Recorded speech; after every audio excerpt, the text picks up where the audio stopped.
for every spot we leave un-CG'd in a movie, you could save one animator's life. Like, literally, they're miserable. Probably. That's why Beyond the Spider-Verse keeps getting pushed back. Yeah. I So bet they're anyway. sitting there on their computers like, do you remember when, like, all we had to do is make pimples go away? Do you remember when we, like, had families and lives outside of here? No, that was multiverse me. Oh, That was a variant. my bad. This is my canon event. Yeah. This is my canon event.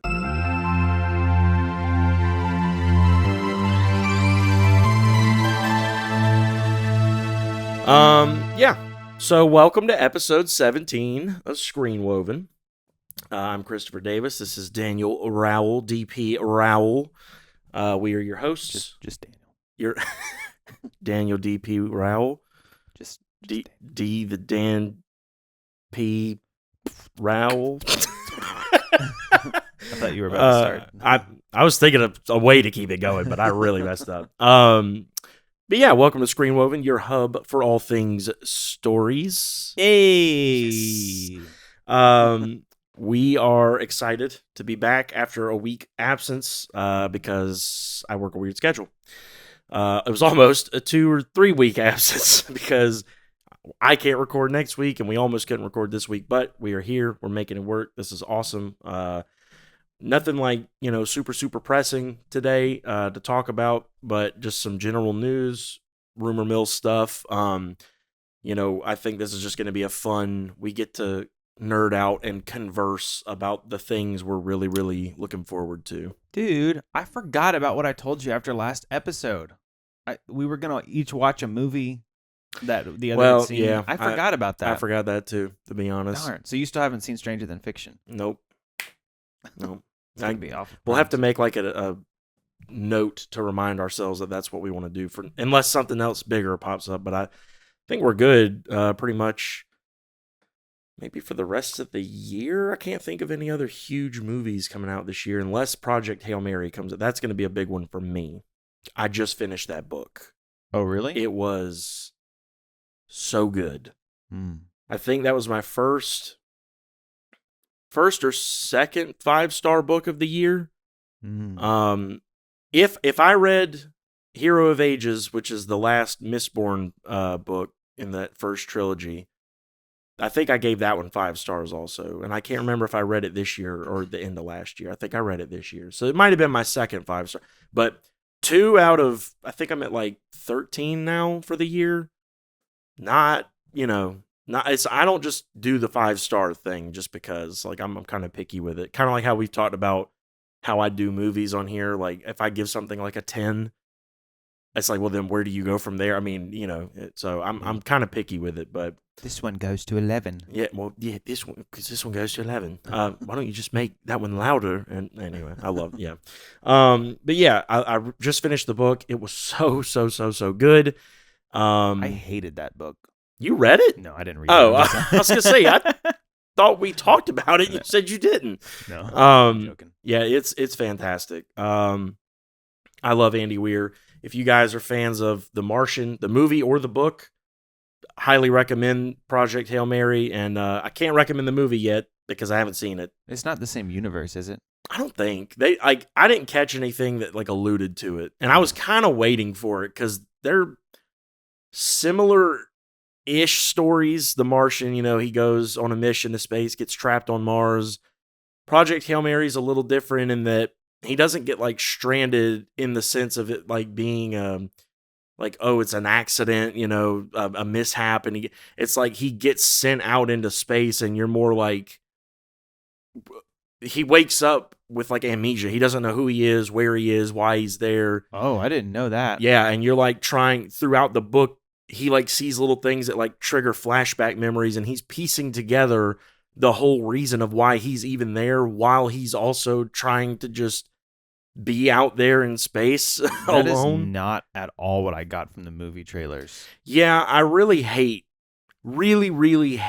that trailer. Like, There's been some bad trailers. That's funny because you've been raving about how good movie trailers are on this podcast lately. So that must be a really bad one. Yeah, like especially having read the book. I didn't like it the first time I saw it because it spoils something. If you haven't seen the trailer, I'm not going to talk about it in detail because I think they really ruined it. But if you have seen it, especially if you've read the book, you'll know what I'm talking about. But they spoil something in the trailer that I'm like, you really didn't need to show that. Like, this, you could have really compelled people to come watch this movie and left a lot more to the imagination had you not shown this thing. I was actually much more interested. I think I know what you're talking about. I think I was actually much more interested in seeing that movie until that. And then I was like, oh, so it's just another one of those. So you're talking about the thing at the end? Yeah. Yeah. But now what you're telling me now makes me be like, oh, maybe I do. That's more interesting. Yeah, it's got a huge mystery element to it because you're trying to figure out why he's there. But see, again, the trailer even kind of ruins that. Like, it really gives away a lot. And to me, if you would have just only done like a teaser trailer for this movie and just been like, hey, like have the startle, like the first shot is like a orchestral like sting, where they all like hit the instruments at once real quick and he like wakes up and he's like freaking out and trying to figure out where he is. And then like he goes to a window and he sees he's in space. And then like you just give like quick little glimpses of like him remembering stuff or whatever. And that's it. And just be like, Project Hail Mary. Go watch it. Go figure it out. Why the amnesia thing blows my mind because they were showing what happened to get him there. So, like, I already know why he's out there now. Yeah. That's annoying. Yeah. If they would have shown a trailer of him waking up and being in a journal, it's like, I don't know where am I? I would have been like, ooh, what's this? Like him, like that makes me like angry. A monologue of like day 15. Still don't know my name yet. Blah blah blah. Because like that's the beginning of the book is he wakes up and he's like in this bed and there's like these robot arms that are like kind of programmed to like take care of him or whatever because they know he's going to be waking up and they won't let him. At first, they won't let him get out of bed, but then he kind of figures out a way to get out of bed because he's like, I'm sick of this. Like, I need to figure out stuff. So he finally figures that out, but they won't let him leave that room. All the doors from that room are sealed until he says his name to prove that he at least knows his name. Oh. Because they're like, you can't just be roaming around the ship touching stuff if you don't even know your name. Like, you definitely don't know how to work through the ship if you can't tell me your name. So the robots expected him to have amnesia. Right. Like, it was kind of like a precaution of like, if this happens, like we need to make sure your brain is functioning when you wake up kind of thing. So it's... Dude, that is completely a different vibe from the trailer. Yeah. The book was so good. And I am gonna go check it out just because I like Andy Weir and I want to support that another one of his books is. I mean, there's not a lot of authors that get multiple of their books turned into movies. Like, there are authors who've written a ton more books than him. I think he's got like 3 mainline books. He's got one little novella that was okay. I think he's got 3 books: The Martian, Project Hail Mary, and then something like Artemis or something like that. Oh yeah. Which is. It's okay. It's the lesser of the 3 in my opinion, but to have of your 3 main books, 2 of them are movies. That's a pretty big deal. Oh yeah. So I'm gonna go watch it, but yeah, I hated Plus, it's the trailer. Ryan Gosling. Yeah, I love him. Yeah, he's great. And when I heard they were casting him in I had not even read the book yet, and I was like, I got to read that book before that movie comes out because I'm going to watch it. But I have a feeling I'm gonna like the book better, but we'll see. We'll see.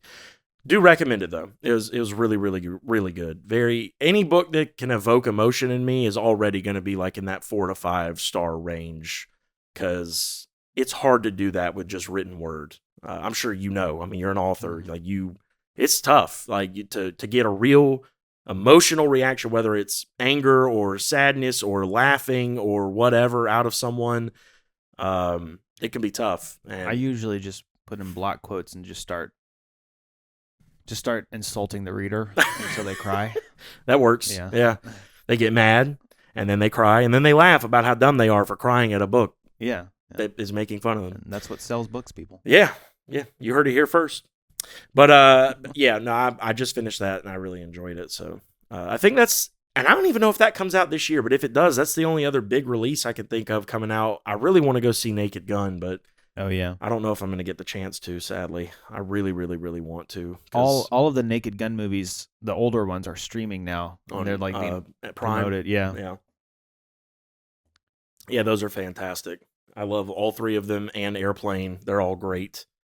I love that like just stupid style of absurdist comedy that just makes no sense. I love it. Me too.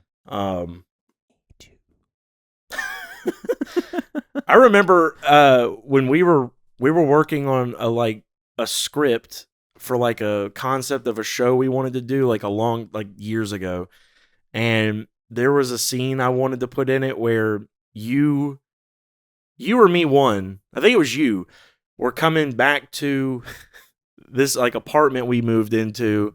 Oh yeah. And you were coming back from a job interview, and I had like all this stuff out on the counter, making it look like I was cooking, like baking.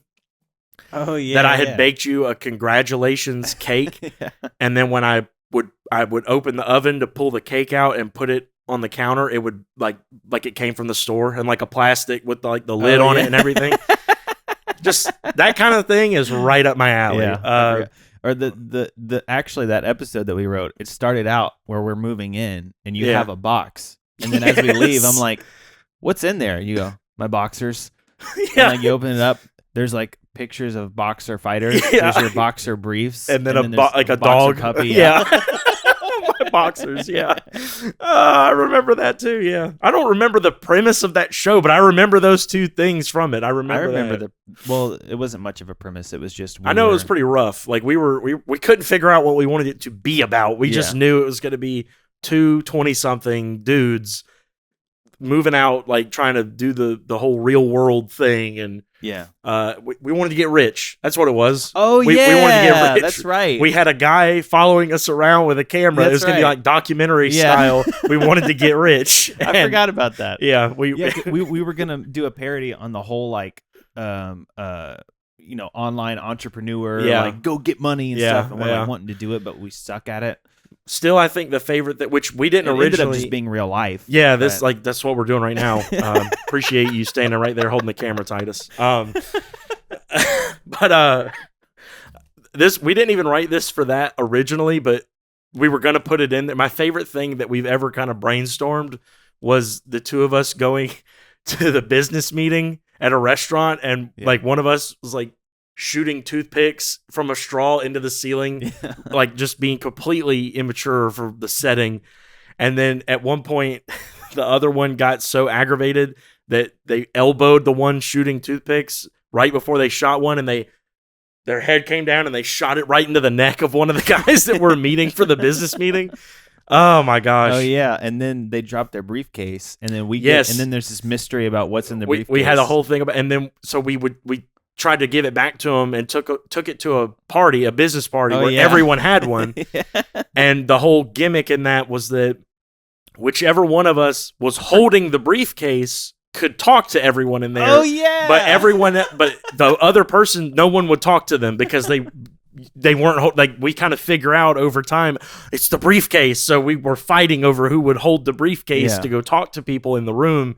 But yeah, that was dude, I forgot about all of that. It was all coming to me as you started talking. We had some good little material worked up for that. We had great stuff. And I wanted to do something like that, but you wanted to do a podcast, so yeah, here we are. Would y'all believe I'm camera shy? Look, I really actually enjoy doing the podcast a lot. I didn't. Yeah, sure. No, don't call me Shirley. Nice. Nice. Full circle. But yeah, no, that was really fun. I remember working on all that when we were like 12. What? It was just a long time ago. Yeah, it was. Wow. I was like probably 19, 20. It was probably about a decade really ago. Old. Yeah, you were in 1920. Yeah, we were in 19. Yeah, we were getting ready for the First World War. And do you know what kind of stinks is? I don't have any mints, and the mic is putting my breath back into my nose. And I could really use a mint right now. I'm fresh out. I normally don't carry any on me. You would be fresh if you had some, so you're actually true. just out. That's true. Minty fresh. But before, I don't know how much of that little intro we're going to leave in this, because we talked a bit about Lord of the Rings stuff before we kind of just jumped into, hey, welcome to the episode. That's right. But one of the things we were talking about is it kind of relates to something I wanted to bring up today as far as just, movie news. Mm-hmm. Which we were discussing the difference between how the first trilogy was filmed versus the Hobbit trilogy. Yeah. And there being a lack of practical on-set shooting, a lot more green screen for like backgrounds and sets and set pieces and things on the set and characters and literally everything. But we've been getting a lot of that in like modern movies in general, especially a lot of Marvel movies recently, much as I hate to say it, because I hate that. I've told the story on here before, I think, where like I'll never forget my disillusionment, like the thing that like opened my eyes to it was when I was watching the behind the scenes Civil War stuff and realized that the airport that they were fighting at wasn't even a real airport. It was just a giant green screen set. And I was like, why? Like, I mean... Yeah, that's not that hard to pull off. That doesn't make any sense. But, I digress. Point is, the reason I bring all that up, those of you who are watching this probably see a lot of this online yourselves, but I know me and you have been sending some pictures back and forth. There have been a lot of photos and like set photos and leaks, I guess you could call them. I mean, they're kind of leaning into it at this point, for Spider-Man Brand New Day, which is currently filming in somewhere in Europe. I can't remember exactly where. It's in Europe? Yeah. I'm almost positive. So I don't think it's in New York? Well, it's filming over. Like I think they're going to make it look like New York. Like, they do that a lot. Why? I don't know. I think because it's just so hard to actually film in New York. Like maybe it's just easier and maybe cheaper to film in Europe and then make it look like New York. Maybe, yeah. But a lot of videos, set That's pictures. Worse than the green screen. If you're going to go to a city, go to the actual city. No, I'm just kidding. Yeah, I mean, I'm not disagreeing with that actually. But like I said, I don't know. They're like, all right, we'll stop with the green screen thing, guys. But we're not going to do it in New York. Yeah, we're going to go across the ocean. Well, to be honest, I don't want to say that. How do I word this? This city they're filming in might just look better than New York. Like aesthetically, sure, on camera, it just might look better. All right, I completely agree with that. Then I'm more power to him. Yeah, like I've lived in New York. It's not as glamorous as it sounds. Right. That's kind of like, I'm not trying to be offensive, but like especially if anyone... Dude, people from New York, they feel that way too. Okay. They embrace it. Well, yeah, it gets very romanticized in movies and stuff, but I feel like once you go there, you look around and you're like, it's kind of like stinky here. Yeah. Like, Stinky? Never heard your voice do that before. Like, no, that's what New York does to me. I mean, it makes you go, stink. Like, most other people, they just start trying to talk all tough. You know what I mean? Hey, yo. But, it just, I don't know. That, to me, it just might look better on camera if they just, like, doctor it up to make it look New York. Yeah.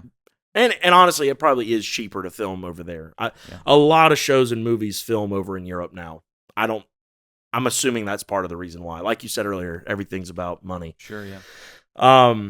But my point in all that is we're getting a lot of practical shots. There's a lot of big action, like set pieces and stuff that are happening where they're doing it on the street. Yeah, I've seen those videos. The tank going down the road and Spider-Man's on top of it, like trying to get in. And they've shown now in the last day or so, there's been pictures to come out of the Punisher's van that he's got. And have you seen the ones of them doing the swinging? Mm-hmm. Like he's on the cable, like actually doing this. Like, I cannot wait to see how that's going to look in camera. Yeah. Once they touch it up with the VFX and there's webs coming out, it's like, oh man, it's going to look so cool. So I'm really excited that we're getting finally after years. I think. Well, no, I can't say that because I think even Andrews had some practical swinging stuff in it. So like I got to give them that.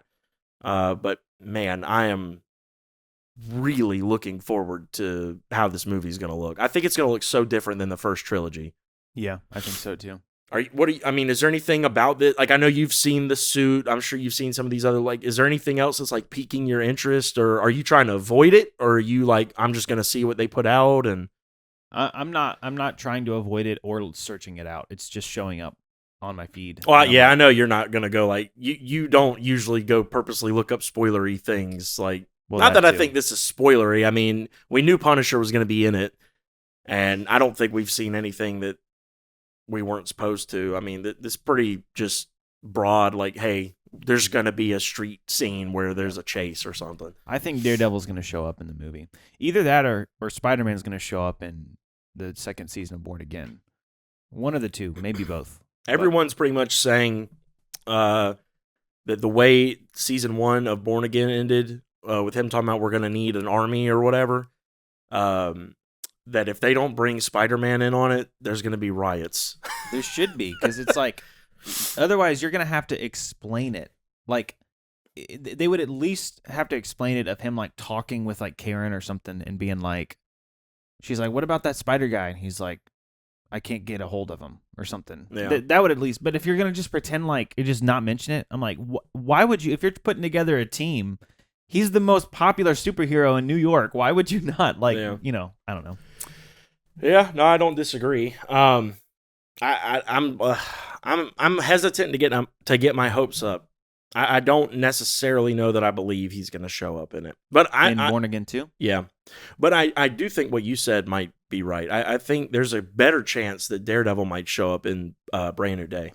Yeah, well, I mean, I think that's why they leaked that the Punisher is going to be in it. I think they're trying to be like, it's about to happen. Maybe. But that would make sense. I think I'd almost... No, I'm not going to say that. That's not true. I was going to say I think I'd almost rather see Kingpin, but I do want to see Kingpin in there, but I don't know that I'd rather see him than Daredevil and Punisher. Did you finish Born Again yet? Oh my gosh, dude. I honestly, it just got to a point. I think I told you last time we talked about it. I was trying to watch it with my wife, and it just wasn't happening. Yeah. And it's just gotten to a point now where that's been so long ago. I've just kind of been watching other things. Sure. I'm not even gonna like lie to you. I'm gonna be very upfront here. I've been watching a lot of anime, which is really weird for me. It's really weird for anybody. Oh my gosh! Wow. What is this? Is it what's Friday? Is it Hot Take Friday? Is that what today is? Oh my gosh, man, that's a bold claim. I'm just joking around. Yeah, sure. I mean, me personally, I've never understood the anime thing. I've never gotten into it, and I've tried to. Like, my brother was really into Attack on Titan. I could not get into it. The voice acting is always so terrible, and it just has this weird vibe to it, the whole thing. And the only one I've ever, I say big quotes here for anime, is Avatar: The Last Airbender, but that's not really anime. It's like Americanized. It's like American cartoons that's slightly inspired, took a little bit of inspiration from anime. I will say, for like pretty much my whole life, I've felt the same way. I couldn't get into it. And I don't have a problem with like animated shows. Like I like Rick and Morty. I like a little bit of Gravity Falls here and there. I like Young Justice and all the like animated, Marvel and DC shows. Like I've liked all of that. But anime, for some reason, it was something like it's just the way it's stylized and the way it was performed and things like that. I just couldn't vibe with it. Other than when I was like a little kid, I watched Dragon Ball Z growing up. That's the only. Even as a little kid, I couldn't get into Dragon Ball Z. Really? Yeah. That one's a little shocking. I guess I could get it, but the action sequences were them breathing a whole lot and then doing one punch and then talking about how powerful that punch was and then breathing some more and then doing two punches and some ki blasts. I mean, it just was like, oh my gosh. What?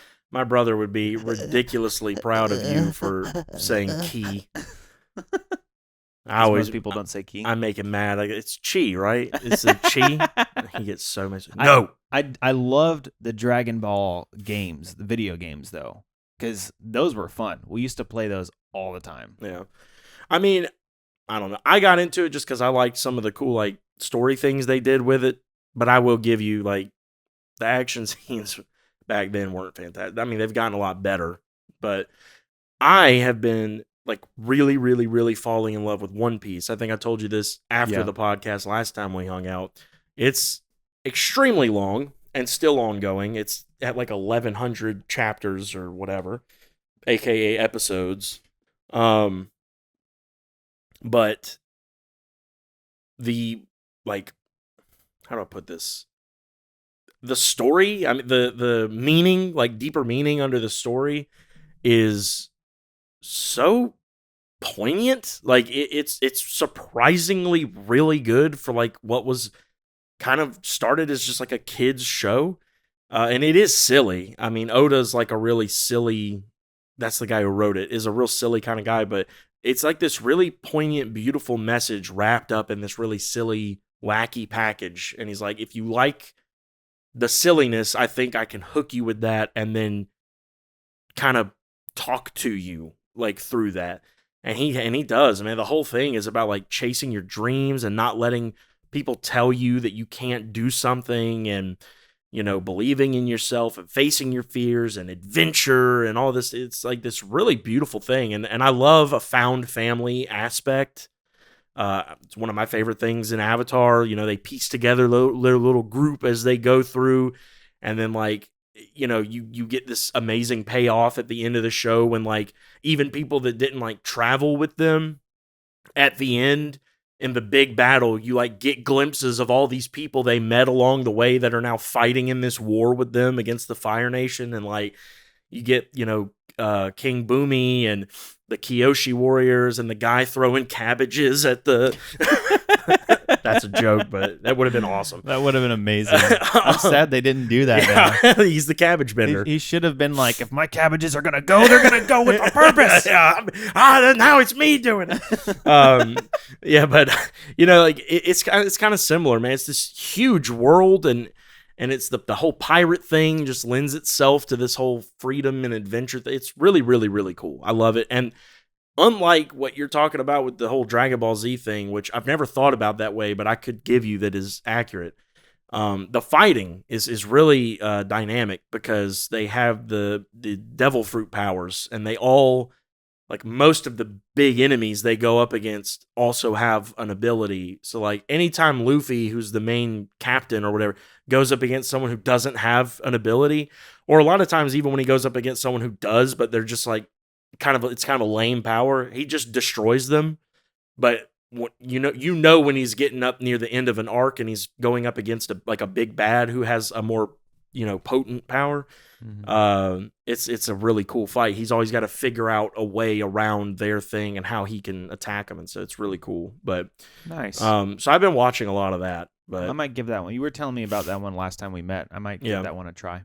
I think I don't know if I would recommend it to you in the English or the Japanese. I prefer Luffy's Japanese voice actor, but then you obviously have to read the subtitles. If you're a person who can't do that, then I guess you'd have to go English. I don't think the English dub is bad.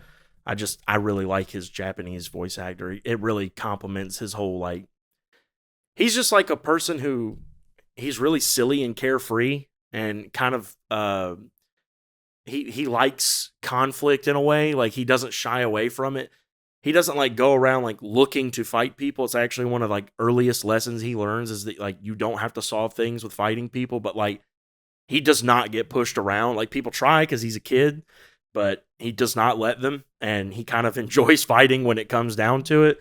And I just think the Japanese voice actor does a really good job of capturing that. But yeah, if you do watch it, let me know. Or if you ever want to borrow, I have a lot of the first volumes of the manga. They're really, really quick reads if you ever want to try that instead. That's how I got into it first, not the show.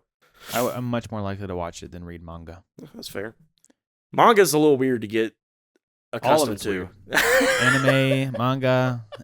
That's not true, man. That's not true. It's just totally true. It's a form of artistic expression. It's just that different. Doesn't make it less weird. It's weird. Okay, then all art is weird. Is that fair? No, that's not true. Not What? all art is What? weird.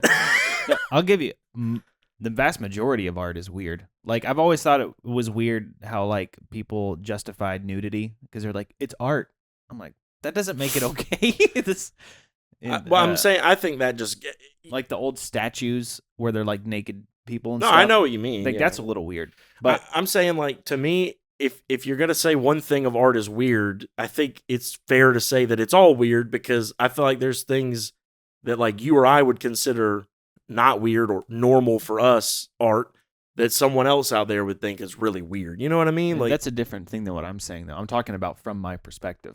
Someone might think that Star Wars is weird. I mean, it's definitely got a lot of weird elements in it.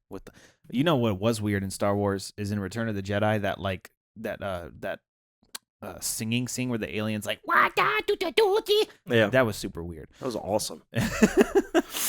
Biggest hit in the galaxy, Number 1 on the galaxy's Billboard Top 1000, coming at you. That was weird. I don't think anything in Avatar: The Last Airbender is weird. Really? Yeah, I mean, You don't think a flying bison with 8 stomachs is weird? Well, no, not. I don't know. Maybe it is, but not weird in the sense that I'm just trying to describe it. Like weird is in like kind of unsettling. Like it's not fantasy. It's just I don't know. I'm talking about my opinion. I'm not saying that objectively, that anime is weird. Like in that most art isn't. But I don't have to say that all art is weird if I say anime is weird because I'm talking about my perspective. No, I get it. I think anime is super weird. I mean, that's fair. But I mean, look, to each their own. I'm not knocking people who like it. If you like it and it's your thing, then do it. You just call me weird. From my perspective. Yeah, I didn't say you're weird. I said the stuff you like is weird. To be fair, well, fair. To be fair, yeah, I felt very similarly for a long time. I could not get into it, but I've found a few now that I'm like, okay, I'm enjoying this. I like. There's still things in it that I'm like, okay, like, let's go, like, let's get through this. But I like it a lot more now, so I got to give it that. But you said in a text that you had some like spicy topics for us or something like that. It wasn't quite that verbiage. I hope, however I worded it, I didn't like get your hopes up. You did get my hopes up. I'm like, ooh, what's he got planned for today? To be honest with you, it was nothing crazy that I texted you about, but I remember exactly what I texted you about. I was going to say it's probably something you've already seen. A lot of the stuff I see on Twitter now that I save, you end up sending me. Yeah. So I'm like, well, I mean, he's already seen this. I mean, is it worth talking about? Maybe, maybe not. But no, the thing I texted you about, I don't even know. I went looking for it the other day, and I thought I had saved it on Twitter, and it turns out I did not. And so I was like, I wonder if I screenshot it or anything, but I don't think I did. I don't necessarily need the image to talk about it. I just thought it would have been cool to tell you what the image was. And I don't think I saved it. But basically it was a thing talking about, it was someone had put up a thing that said, this is, can we all... The story of a girl. Yeah. Well, you already know that one too. So, basically they were like, can we all agree that this is the Mount Rushmore of comic book movie directors? Oh. And it was Sam Raimi, James Gunn, Zack Snyder, and Christopher Nolan. Nah. I figured you'd disagree. Yeah. Which is why I wanted to talk to you about, because I don't know if this is a hot take or not. I don't know. But this is my opinion. I don't think we have a Mount Rushmore yet of comic book movie directors, because I would say I can give James Gunn. I can give James Gunn because, first of all, what I told you about like an episode or so ago, like he had his hand in that like live action Scooby-Doo 1 and 2, which, okay, it's not directly comic book, but they have comic books, and they've done multiple versions of comic books. They've had multiple different runs, and they were an animated show for forever. So I'm willing to kind of bend on that. He's had that.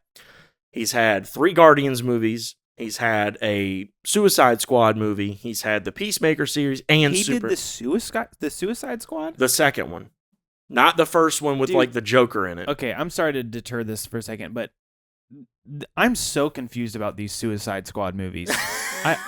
Are they like, is that like a sequel? Is it the same universe? Because it's got the same Harley Quinn. Yes. Okay. So here's the deal with the Suicide Squad. The first one that came out, who did that? Was it something Ayer? David Ayer, maybe? James? I cannot remember who did the first one. They thought it was going to hit a lot harder than it did. They had Harley Quinn in it. They had the Joker in it. Will Smith was in it. Like a lot of big names and stuff like that. And it kind of flopped. People hated it. And I'm going to be honest with you. I didn't love it when I watched it the first time. And then I never watched it again until like some years later. And I sat down at my house with Titus to watch it because he had never seen it. And it was on something like Max or something. And he was like, I want to see. I was like, you're not going to like it. And he was like, I want to watch it. And we watched it together. And we had a great time watching it. Because we were laughing at it the whole time. Like, it was terrible. It was so bad. So, Marvel did the whole thing where they fired James Gunn for like a little bit. And in that time, DC came in and swooped him up. And they were like, hey, look, we thought this was going to hit really hard. This was supposed to be our Guardians. You know, this group of, you know, misfits who kind of gets pushed together through circumstance, who normally probably wouldn't go save the day, but they have to go be heroes. Like a couple of B-listers get pushed together in a group that becomes more popular. The collective becomes more popular than its parts. And it flopped. And you did that exact thing at Marvel, and we want you to come do it and make it successful over here. So they gave him the Suicide Squad, which was kind of a reboot, remake, soft reboot, same universe, couple of the same characters. It had what's her name playing Harley Quinn. It had Robbie. Yeah, it had I forget the dude's name who played Rick Flag in both. Same lady played Amanda Waller in both. Like, it had a lot of connective tissue, but matter of fact, in the trailers leading up to the movie, they actually showed glimpses of a few other characters from the original movie in this one. And people were like, oh, okay, so they're just going to try again, but like give a bigger group, because there was also a bunch of new characters. You had John Cena's character. Peacemaker. You had James Gunn's brother playing like a CGI like rat or something, and then you had which I guess he wasn't a rat, he was something else, because there was the other two, the father and daughter, who were the Rat King and Rat Queen or something like that, and they like mind controlled rats to do stuff for him. You had Polka Dot Man. What's the guy's name? Wow, so hold on. This is really weird. So did this take place after the first movie? Yeah. Okay. But Peacemaker was in James Gunn's Superman. Yeah. He appeared, but Jared Leto is not the Joker. Is Jared Leto still going to be the Joker? So again, this is what I was kind of working towards with that. Because Jared Leto's the Joker in Snyder's. I'm so confused. Okay, this is what I was kind of working towards with this. They showed all these people from the original to confuse people. I'm assuming you haven't seen this movie. No. Okay. Because I was so confused by it. I was like, what? How the movie starts, the start of the movie is most of the characters from that original Suicide Squad group like kind of slowly come up out of the water, like in an ocean, and they're approaching like a beachfront on like an island that it's nighttime. They're clearly trying to like do a secret ops mission and like infiltrate it. And they get up there and they think they've got the drop on them, and they get massacred. Like, they get brutally murdered immediately. All of them. They're done. They're dead. They're no longer in the movie, the universe, nothing. They mean nothing. They're gone. Including the Joker? He's not in the group. He was like a side character in the first movie or whatever. Basically, it was like a metaphorical way of saying, like, forget them. This is now they pan over to the other side of the island where Group B is coming in, and it's the group you follow for the rest of the movie. And it had like Margot Robbie in it still and everything, and but everyone else that was in the original one, and they didn't like bring Will Smith back in to get murdered, but like you kind of get it that the point is they're done, like the end. Yeah, how do they explain if Peacemaker though is in Superman? So how do they explain that? Because Jared Leto. So here's the bottom line. Again, it was kind of like a soft way of saying, like, that other movie, sweep it under the, like, forget it. Just, it's done. Like, yes, the characters popped up. It was more of a funny way of being like, we're killing them. They're done. Like, they pretend they never existed, because we're not going to go on from here with Jared Leto he was terrible and everyone hated him, but you can't kill him, because if you kill him in like Peacemaker or something, well, then there's just no Joker in the DC anymore, and that's not going to happen. They're not going to have no Joker to move forward. I mean, that's just not going to happen. I know you hate that because you hate the Joker, but yeah, I wish they would have just killed him. That would have been something new. No Joker in the DC universe. Yeah, it's like, ooh, I like that. Even if they had done it would make me more mad if they did that, because what it would mean is they're going to come out with a new one, and that's just even dumber. That's a fair point. But I don't like that they brought the new characters back and killed them. I think that makes it worse. I think what they should have done is played this off as like it's its own universe. It's completely separate from that thing, but make some kind of funny fourth wall break about Margot Robbie being in the other universe. So let me go ahead and tell you, you're actually kind of nailing exactly what it is. It is its own thing. It was a funny fourth wall break that they brought in those characters to kill them. Right, like, now you follow what I'm saying? Yeah, I can live with that. It wasn't like, hey, remember when we all did that other thing in the other movie? Oh, now we're dead, but we confirmed that the other movie existed. It was more like they came out of the water and you're like, oh, this is like basically the old group. And then they die and it's like, oh, okay. And they flew over to the other group. And the only reason a couple of them are even still in the new movie, like that survived, like Margot Robbie and Rick Flag and Amanda Waller, is because those were like the few castings that like all the fans agreed were great. They should come back. But like everyone else was kind of like, like they didn't feel them that much. So some of them they didn't even bring back to die in the second one. Yeah. So you might as well just consider the James Gunn one the one, because the other one just doesn't exist anymore, basically. I gotta watch that movie now, because I you won't like it. Really? Is it bad? It's rated very, very dripping red, big, huge capital R. Oh, geez. Like language and stuff too? Language and violence. Violence I don't care as much about, as long as it's done okay. Like it's not tasteful. Okay. All right, I probably would. I'll put it like this. This is not a spoiler to me. It's not near the end of the movie or anything. I mean, it's just a scene in the movie, but like I feel like this alone will tell you whether or not this is something you can handle. All right. There's a scene in the movie. For a lot of the beginning, they lose someone that they're looking for. I forget who it is. It might be Rick Flag. But it's someone who's part of like their thing, and they're trying to go get him, and he's been captured. So they're like going through this island, through like a jungle part of it, and they finally happen upon this like little camp. Couple of like cabin building, like a real rudimentary, but like this clearly a base of some sort of operations. And they're kind of, like scoping it out.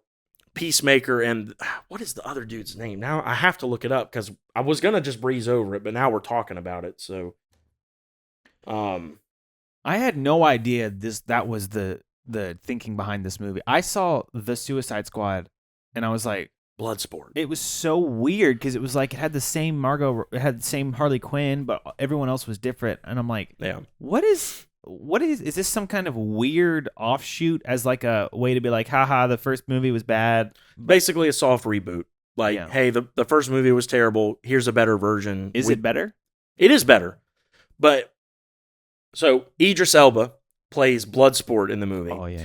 Him and John Cena's Peacemaker have like a whole back and forth the whole time of who's the leader, who's the alpha male, who's the leader. because both of their things is kind of just that they're good at killing. They're good at shooting and they're good at killing. They're like killing machines. So they've been bickering the whole time going through this jungle. They get to this encampment and they kind of both feel like there's a better way to get into it. So one of them stays with some of the group on this side and the other one goes around to the other side, and they basically have like a competition of who can kill the most people. So they like slowly walk through the camp, and it's just like cutting back and forth between each of them, and like this one, lights someone on fire. Then this one throws someone on a table and chops them up as he walks by with an axe. And then this one shoots someone right in the face. Then this one cuts a leg off. And then blah, blah, blah, blah, blah, blah, blah. They do this all the way through the camp. They get together, like simultaneously get to the front door of the main building to like breach it and get their guy out.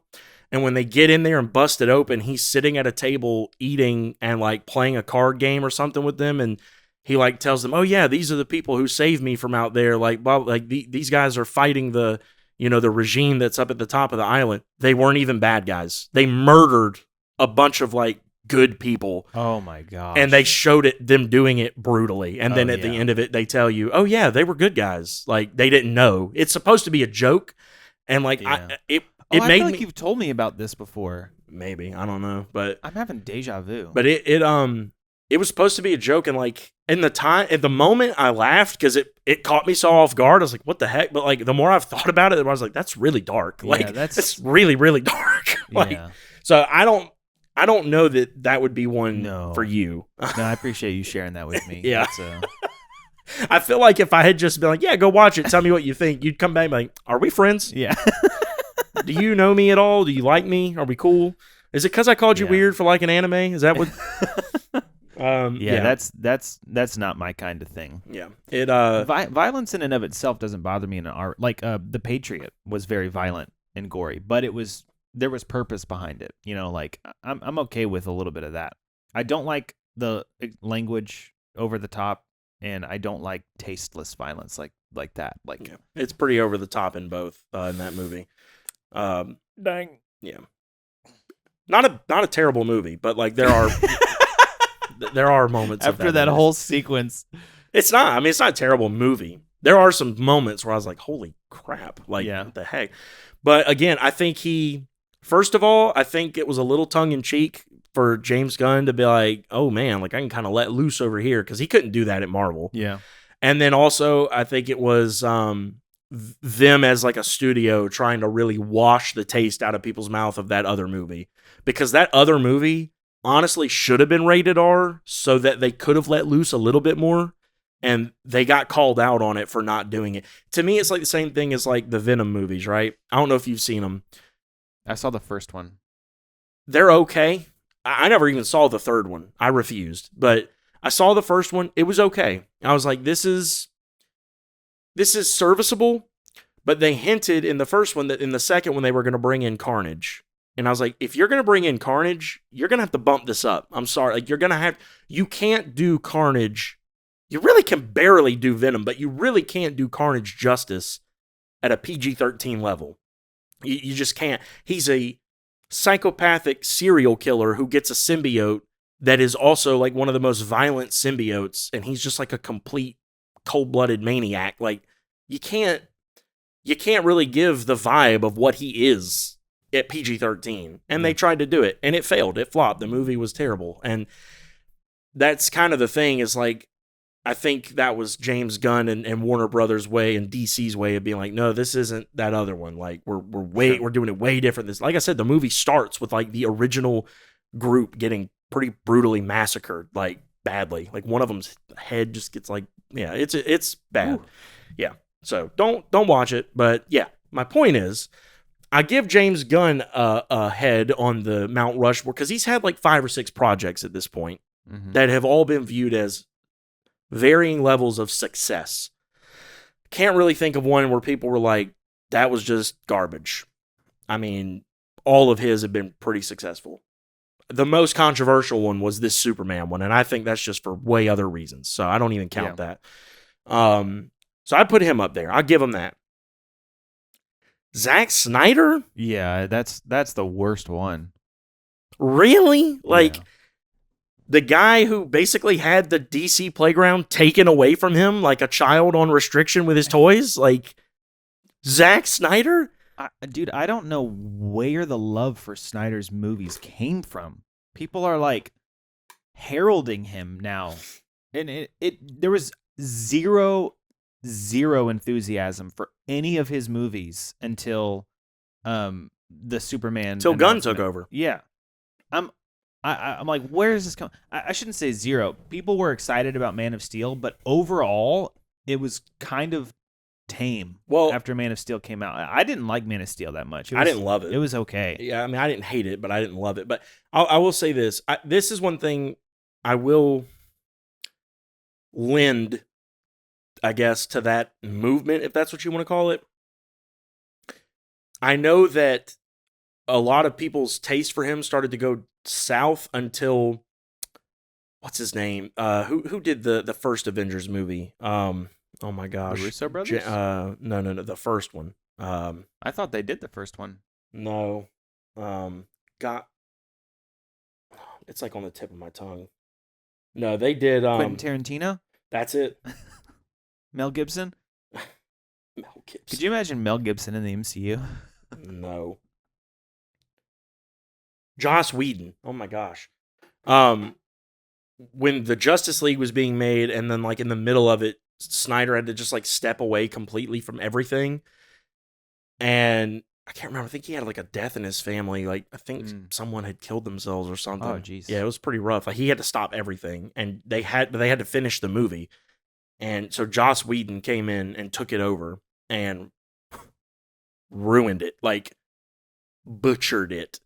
Imagine having something that Zack Snyder helped like come to fruition as far as the writing, the tone, how it was filmed for like a year and a half. And then at the tail end of filming and production, Joss Whedon, who did, picture like the man who did Man of Steel and Watchmen, making most of a movie, and then the guy who did Avengers 1 and 2 coming in to finish it.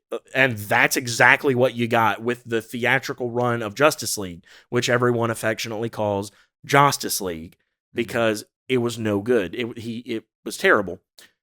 Which is where all the Snyder love started, because there were immediately rumors that came out that this was not the movie we were going to get when Zack was in charge. It got kind of cut and chopped and diced and sliced into a way that it didn't even remotely resemble the movie we were going to get. So everyone started screaming online for the Snyder Cut. I don't know if you've heard of that. Yeah. That's where all this started. Release the Snyder Cut. Release the Snyder Cut. It was a hashtag. It was a trending for forever. They denied it for months and months and months that it didn't exist. It's a myth. It's a rumor. There is no Snyder Cut. He didn't film enough for there to be a Snyder Cut. And then Zack Snyder came out once he was like done dealing with the stuff he was dealing with, and he started tweeting, "I shot plenty." Like, he started taking actual clips from the movie, posting them, and then putting descriptions of how his version went. People were losing it. Finally, Warner Brothers came and said, "All right, we'll let you do one more thing," but then like that's it. Like, they had already kind of decided they were done with the Snyderverse version of DC. So they released the Snyder Cut of Justice League on Max. 4 hours long. Oh my gosh. It's a 4-hour long. I think it's still on there. Is it better than the theatrical one? Yeah, absolutely. Is it extremely self-indulgent? Because it can be, because it was a straight-to-streaming release that was done after the movie, that at this point the studio's just like, look, if we can get any, respect from the fans back, get it for us. Yes, it's extremely that's why it's 4 hours long. I watched it once. I don't regret it.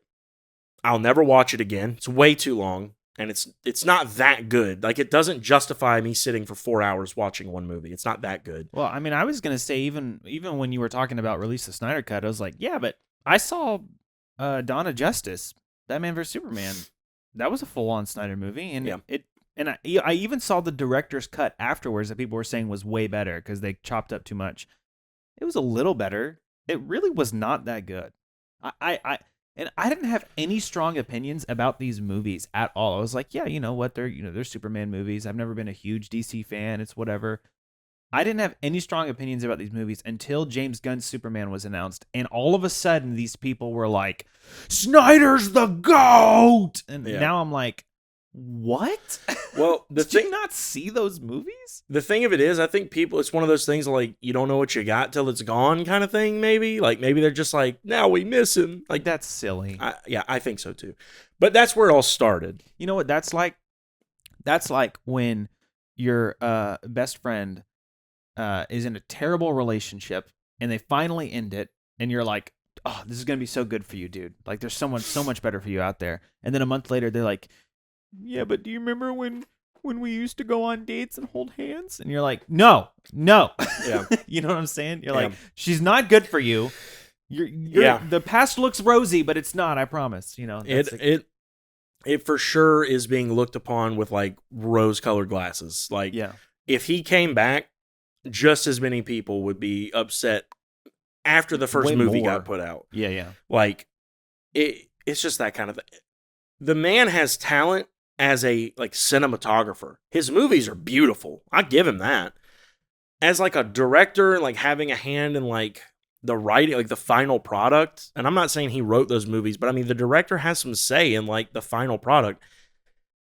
I just don't think that's his strong suit. And that's not, I'm not really knocking him. I mean, not everyone's built to do everything. I think it's great that he's as good as he is at shooting movies. Watchmen, beautiful. 300, literally groundbreaking. Man of Steel, a bit too much shaky cam for me. Like even when I first watched it, when it first came out, I was a lot younger and I was not as into movies like in depth as I am now. Didn't have as much to like base judgment off of, or I don't even know if I had a term for it in my head of like, oh, that's what I'm seeing and not liking. But I came out of it knowing like I didn't like how that movie was shot. I just didn't have a way of wording it. Now I know. And it had way too much shaky cam from like things that had no business being shaky cam were shaky cam. I'm like, why? It's just a stagnant scene of someone talking, and it's like, I'm like, oh my gosh, y'all having an earthquake right now? Like, what's going on? Did you like Watchmen, like the storyline and everything? I've never seen it. I tried to start watching it, and I'd like to watch it all the way through, but I'm not. It's okay. I mean, it had a good opening. I'm trying to remember it. Yeah, it had a good opening. There were some scenes I liked in it. Like, there's scenes that stick out in my mind to this day, but to me, I feel like if I can't remember, I have a decent memory with movies and stuff, like things that don't matter. I have a great memory for things that don't matter. And you remember me. Okay, and a few important things. But I don't really remember that movie that well, and I think I've seen it a couple times. It's okay. I mean, I didn't hate it. I can't say it was like, oh, that's a great story. Sure. But to be honest, even if it was, he pretty much just adapted a graphic novel. The Watchmen is a graphic novel. It's not even like a series of comics that's had a whole bunch of different runs and there's probably a few versions. Like, don't cut my head off in the comments. I'm just saying the version he did was just a graphic novel. I mean, it'd be like someone taking The Martian or Project Hail Mary and adapting it. It's just a book. So it's doable. If anything, it's a smidge easier because it's almost pre-storyboarded for you because it's a comic. That's true. You mean a graphic novel? Well, I mean, yeah, same diff, but yeah, it was okay. It might be worth watching. You might really enjoy it. I don't know. But visually, it was really cool. Had a cool tone to it. But I can't give him Mount Rushmore. Yeah, that's ridiculous. Here's how far I'm willing to go with it. I'm almost not. I'm not going to say I take it away from him, but I'm almost hesitant to give it to Sam Raimi. Yeah, me too. The only thing I'll say for Sam Raimi is that, like, he does have multiple comic booky things. I mean, first of all, he did 3 Spider-Men. He did Doctor Strange, Multiverse of Madness. And he's got the Evil Dead movies, the original Evil, or maybe all of them. But I know he's got the original Evil Dead movies, which I don't think those are based off a comic or anything. But they are very comic booky. Like, I'll give him that. And I think they have a comic now. Either the movie was based off a comic or they were so popular that, like, they got a comic. So I'll give him that. But, like, the main thing that comes to mind when you think of him is just the one trilogy. And it's like, I don't know. Like, I just don't know if we live in a day and age where enough directors have dedicated their entire lives to just this genre to where you could make a Mount Rushmore. Like, that's kind of what I was going to say at the beginning is I don't know if it's a hot take or not, but I don't know if there is a Mount Rushmore yet. Yeah, I agree. I mean, James Gunn is the only one who's like 100% for sure. I wouldn't put Christopher Nolan up there. Me either. Only because he did one trilogy. He did one trilogy, but even that trilogy is not that good. The only reason people love that trilogy so much is because of Heath Ledger's Joker. That's not true. If Heath Ledger's no. There are raving fans who would have loved it no matter what, just like the Snyder fans. But Heath Ledger's Joker is why Christopher Nolan is so loved in the DC comic book movie world, because that took it to a whole new level. Like, Batman Begins was really good. I mean, that movie, I remember very good. Yeah, I remember that movie coming out, and I was thinking, like, wow. Like, it was a thing where we were like, this feels like it could actually happen. And now we're moving away from that, which I like. But I remember watching that movie and all of us being like, this feels like this could actually have really happened, this Batman thing. I loved Christian Bale in that movie. And, Batman Begins was the best movie in the trilogy. And the only reason people think The Dark Knight is so good is because Heath Ledger did never since has anyone performed a comic book villain as well as he has in that movie. I mean, I know that's a really crazy thing to say, but he just brought something to that character that was so unique that, like, it was just like magic watching it on TV. Yeah. Not on TV, on the big screen. Yeah. But so, like, that elevated Christopher Nolan's trilogy to a spot that it doesn't really belong if it just stood on just the writing and comic book features alone. And The Dark Knight Rises, my opinion, wasn't even good. I thought Bane was terrible. His voice was stupid. It was super loud. And like you talked about, the fighting was just not really good it was. And then over time, Christian Bale's voice for Batman got really dumb too. Yeah. It became almost like a parody of itself. I'm telling you, if Heath Ledger's Joker was not a part of that trilogy, it would be a little bit better than the Snyderverse movies. So here's where I'm going to disagree with you on that. And that's a really good time for our break.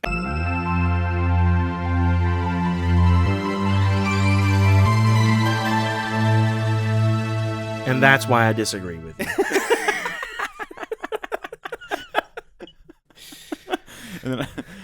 That's genius.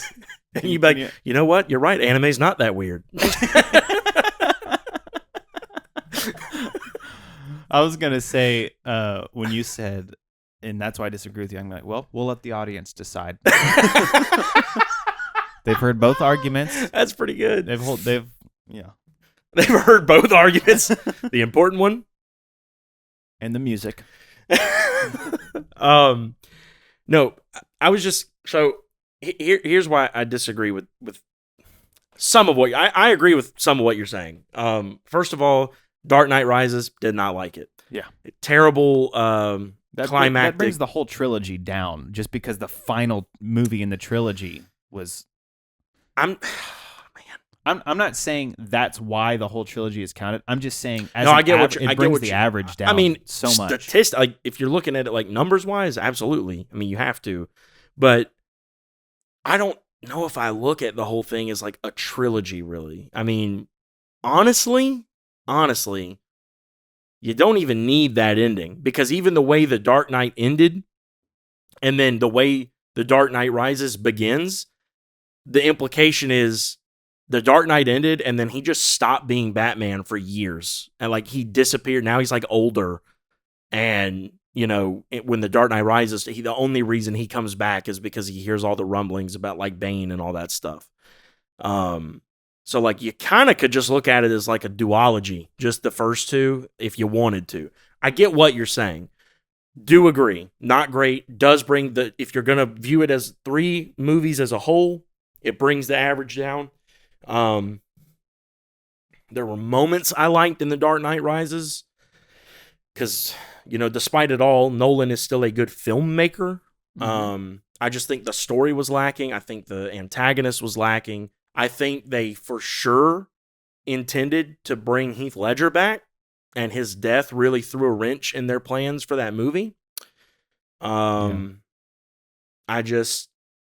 There's a lot I could say about it. But where I disagree, as far as you saying that overall it's not a great trilogy of movies, and like if you didn't have Heath Ledger's Joker in the second one, that series of movies would be viewed as maybe just a little bit better than the Snyder movies, is that those movies kind of revolutionized comic book movies in a way because of Heath Ledger's Joker. No. I'm not even talking about that part.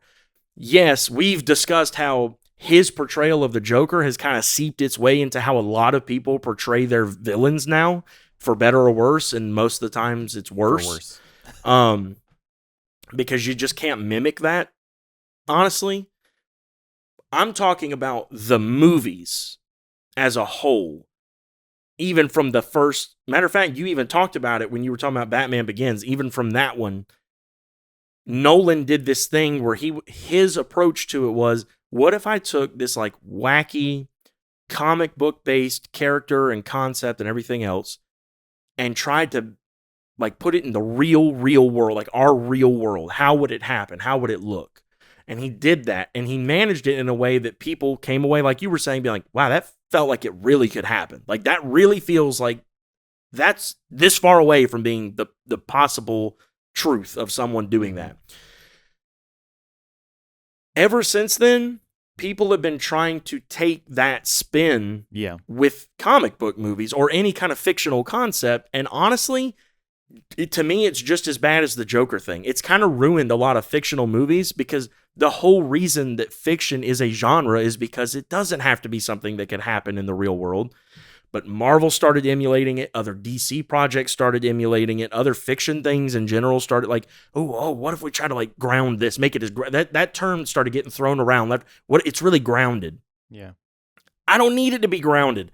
I don't need Man of Steel to be grounded. He's an alien with super strength and laser eyes. I don't need it to be grounded. Yeah. The reason it worked for Batman is because he's a human being. He doesn't have superpowers. So Nolan's whole thing was, how could I make like a real person could feasibly do this if they had all the right resources? How would they do it? It worked because of that.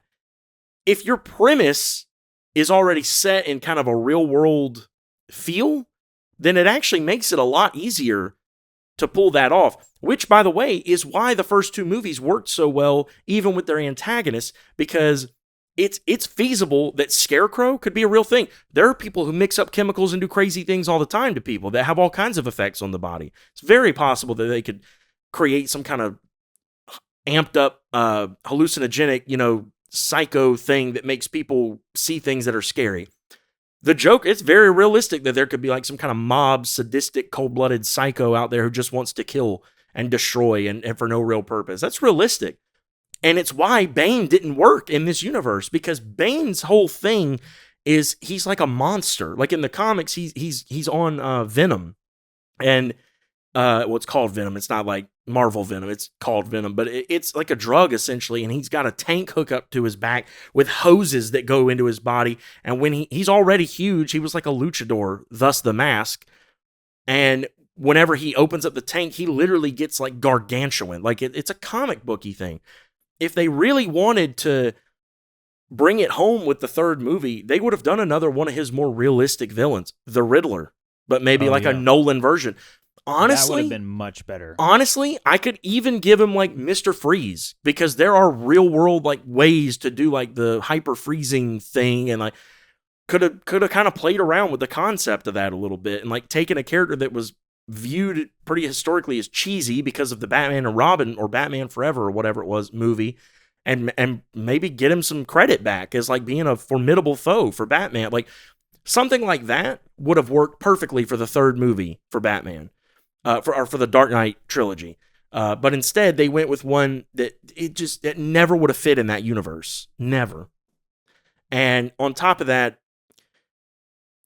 Scarecrow and the Joker are not really physical foes for Batman in most of their portrayals. There's a couple times, there's one of the animated shows where the Joker is a little bit more nimble and like able to fight and stuff, and even his fighting style is a little like crazed and on edge and stuff, and it's cool. But most of the times he's portrayed, he's not really a physical foe for Batman. It's more like he plays with him mentally, and same thing with Scarecrow, obviously with the scare gas or fear gas or whatever. Bane is a physical foe. He's not that smart, but he's a physical threat to Batman. Thus, if you're going to do Bane, you need to have some good fighting. You didn't need that in the first two movies because there was never going to be some big throwdown between Batman and the Joker, or Batman. Like, once he got his hands on him, that was going to be it. Now, yes, in the first movie, you had Ra's al Ghul, who runs the League of Shadows, which they're supposed to be like crazy good fighters. The fighting was a little better in the first movie anyway, so I let it slide. But by the third one, the fighting was so lazy, and that suit design, he couldn't move his head, so he was so stiff. And we've talked about this, like, to do Bane as a third villain really did ruin it. Like, there's a lot of reasons it didn't work. But in all of that, you take the third movie away, the first one even, but especially two, still changed movies in general, but especially comic book movies. So I can't say that they're even in the same league as the Snyder. They're not even close. They are legendary. I know they're not your favorites. Well, but yeah, I guess I can give you that because part of the reason the Snyderverse turned out the way it did is because of those movies, because he was trying to make Superman a grounded type. But I still think that just as without the Heath Ledger's Joker, I don't think Nolan would even be considered on this Mount Rushmore thing, though. I think that's what I'm trying to say. It's like, yeah, he did some good movies, and I also think Sam Raimi wouldn't be considered without No Way Home. Like, No Way Home. No, I disagree. No Way Home brought back that kind of nostalgic thing in a way where people, because Sam Raimi started doing the multiverse. When it was announced that he was doing the Multiverse of Madness, that's when people were speculating about, are they going to bring the other Spider-Man into the... So I think that really boosted up Sam. I remember talking about the Sam Raimi movies before No Way Home, before even rumors about No Way Home, and people were like, yeah, they're fun, good movies. I liked them as a kid and stuff. And after No Way Home, it was like, Tobey Maguire's the GOAT, man, and it's there was a whole lot of reliving that nostalgia. I don't think that post would, like, Sam Raimi wouldn't be considered if No Way Home wasn't around, because there's this new revived love for those movies. Like, I'm not saying that the movies aren't good. It is hot take Friday for you, isn't it? I'm not saying the movies aren't good or that people don't love them. Like, I liked them. I mean, come on, they're nowhere near the level of good that comic book movies are now. I gotta disagree with you on that. You've even said this before, that like the comic book movies that came out when you were little don't. I wasn't talking about Spider-Man. I was talking about like the Hulk or the X-Men films or the Fantastic Four. Like Spider-Man. Oh my gosh! There's no doubt that era of comic book movies, the Sam Raimi Spider-Man movies, were the best ones. I mean, yeah, for sure, like hands down, bar none. Yeah, but even the second and third one weren't. You want me to tell you how influential they were? What was the thing that me and you both talked about after Superman and Fantastic Four? One of the things. I don't know. They both used like the Raimi element of bringing back the fact that like the city felt alive and lit. Like, dude, those movies to this day, you feel the aftershock of their influence, like in comic book movies. I'm telling you. All right, you have a point. You have a point. I think it's just I'm viewing it through the lens of like the level that comic book movies are at today, but they probably wouldn't be there without the Sam Raimi movies. Like it's kind of like it's kind of like the Beatles. Like modern music wouldn't exist without, like, the Beatles would certainly be on the Mount Rushmore of musicians. Like as far as modern music, but I do enjoy some of their songs, but I don't enjoy it to the level that I enjoy modern music. But yeah, so I take it back. I think you're right. You've changed my mind.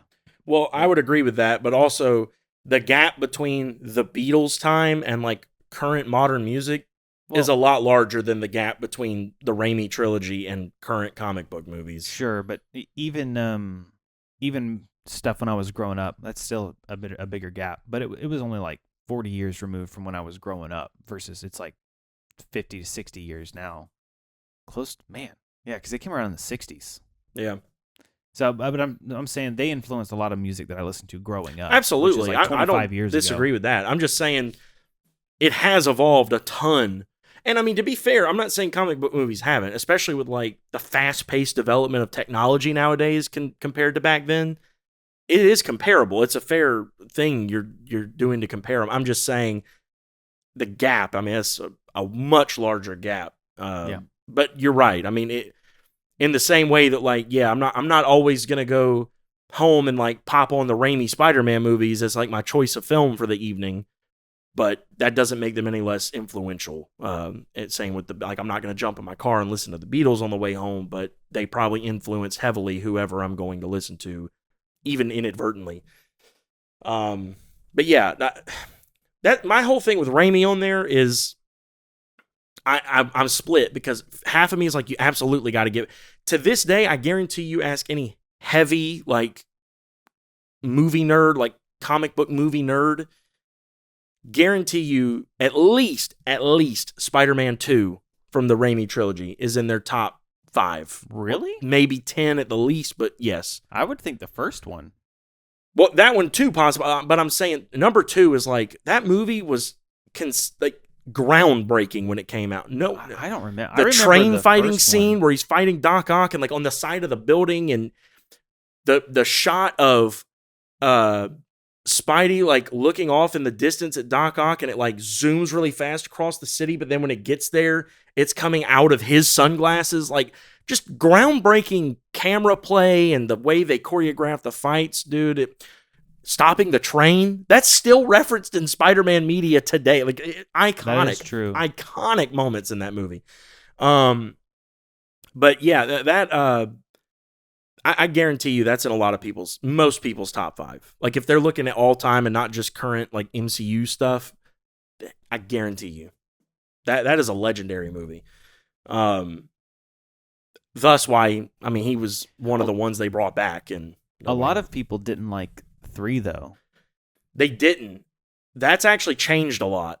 And it surprised me. It surprised me, but that's changed a lot. I thought people's criticisms of 3 were completely unwarranted. Like, I was so shocked at how many people missed the point of it, because it was mainly to do with how he acted, how Bully Maguire, that whole meme thing, how he acted when he got the symbiote, because he was dancing around and that people were like, he looks ridiculous, he's stupid. Like, and I'm like, that's the point. Like, he thinks he's still a nerdy Peter Parker. He just has this false confidence. Yeah. Like, the point of the symbiote is it gave him this bad idea. You're supposed to laugh at it. You're supposed to be like, that's ridiculous.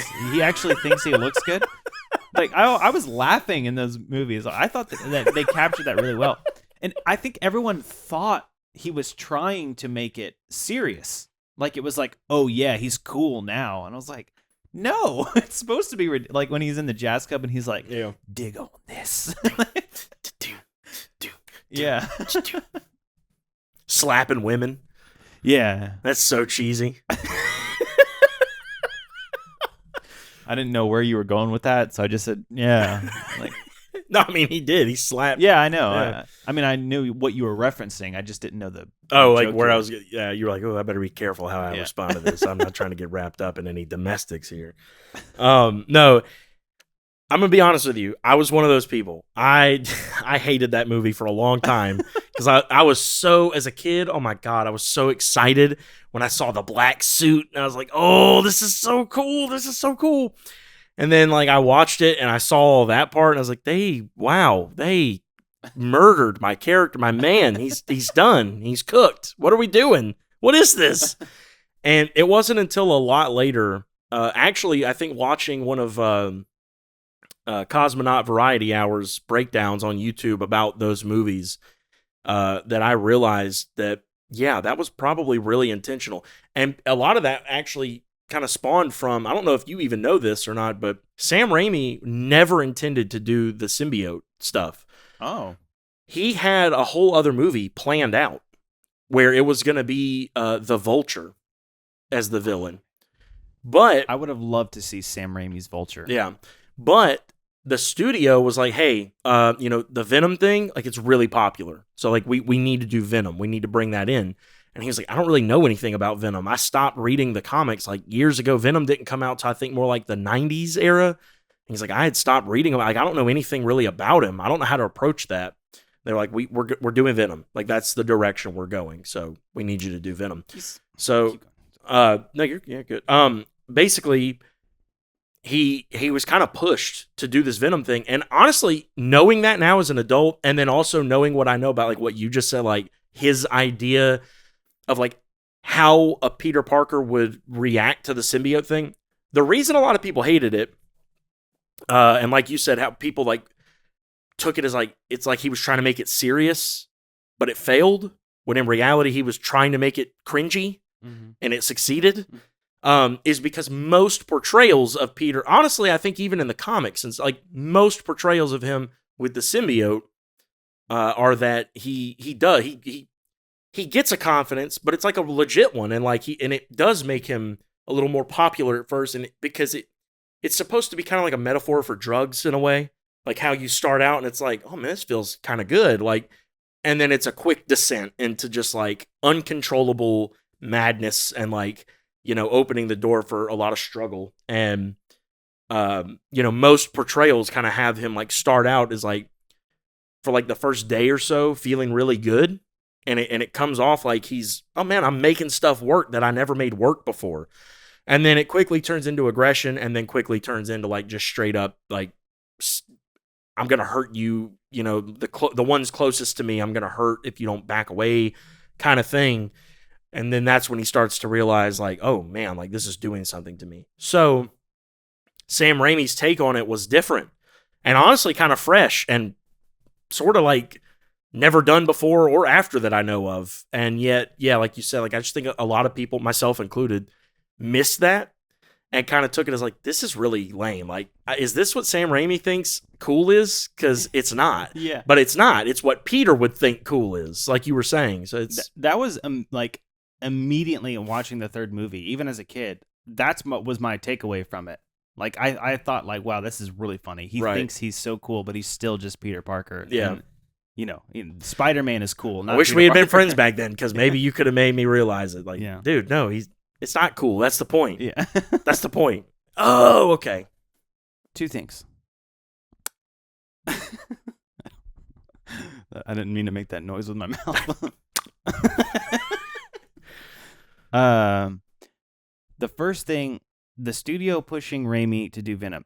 Like, knowing that makes the movie even way better, for one, because I'm like, that he pulled that off, like, with that is great. Secondly, it makes me angry and so frustrated because the marketing, quote unquote, people all the time do this with creative stuff. They're like, this is what the market wants. This is what people are willing to pay for. So we got to do it. Bing, bang, boom. Yeah. And on the one hand, I understand it to an extent, because you do have to consider what your audience wants. Like, you can't, if you're just focused on yourself, you're the only one who's going to care about it. Like, you do have to care about your audience, and you want to, I get that aspect of it, but people don't understand that the reason things become popular and audiences start demanding it is because someone saw an opportunity and they created demand for it by making it really good. Yeah. And Vulture, it's not like Vulture is like some random, like, it's still an iconic Spidey villain. And if that's what Sam Raimi knew and was familiar with, that makes me wonder how that third movie would have turned out. Well, it's funny you say that, because